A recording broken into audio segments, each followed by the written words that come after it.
we went out.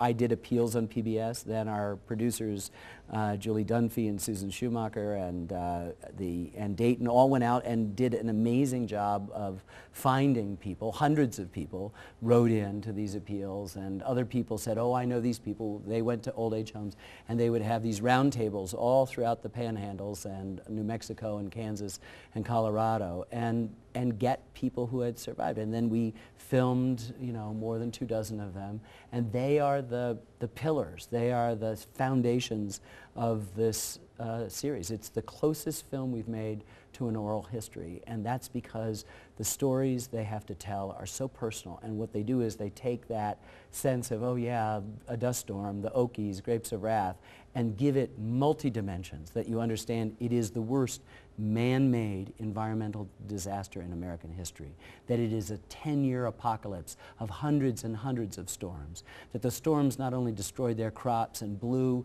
the topsoil of this area all the way east to the White House where Franklin Roosevelt could get Oklahoma and Texas on his fingertips, but that it killed their cattle. And then it started to kill their children and their elderly. And it becomes forcing a lot of people to leave the area. The depression and drought in other areas are sending millions of Americans around in search of something.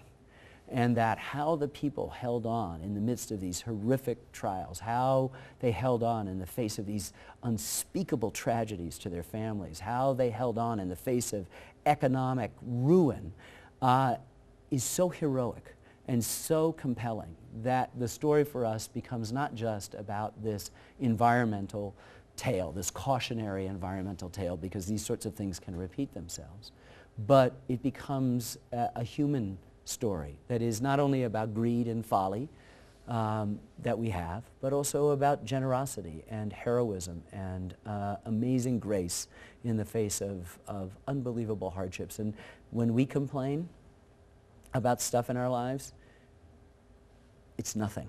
I think all of us sort of had to sort of rearrange and recalibrate our sense of what's a tough time when you understand what people in this community went through for a decade.